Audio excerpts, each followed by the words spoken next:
আসসালামু আলাইকুম। অষ্টম শ্রেণীর সুপ্রিয় শিক্ষার্থীবৃন্দ, আশা করছি তোমরা সকলে ভালো আছো।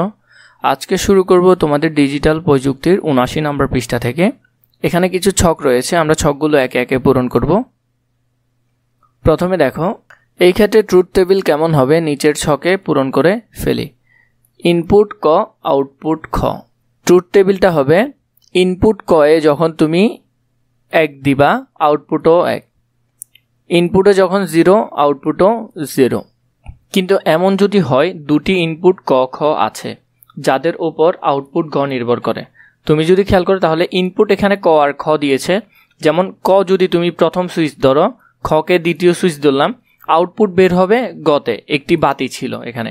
যদি আমরা চাই দুটি সুইচ একসাথে জ্বলালে তখনই কেবল বাতি জ্বলবে। যেমন ধরো তোমার ইনপুটে সুইচ ১ আর ২ নাম্বার যদি অন থাকে তখনই শুধু বাতিটা জ্বলবে, আর নয়তো জ্বলবে না।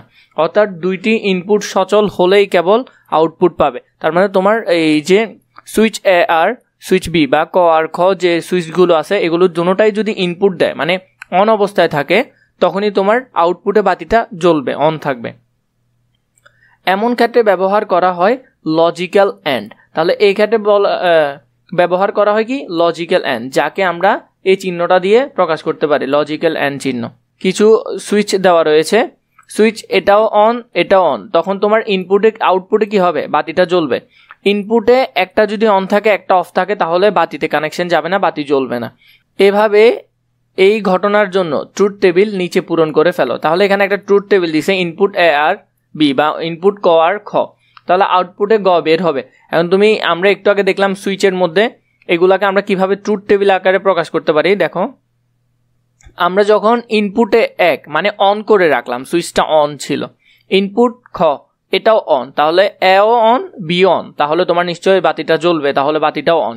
কিন্তু একটা অন একটা অফ থাকলে তখন বাতিটা আউটপুট পাবে না, মানে জ্বলবে না, তাহলে না জ্বললে 0, অফ থাকলে 0। এরপরে খেয়াল করো, যখন একটা অফ করে রাখছো আর একটা অন করে রাখছো তখনও কি পাবে না, আউটপুট পাবে না। দোনোটাই অফ করে রাখছো তখনও আউটপুট পাবে না।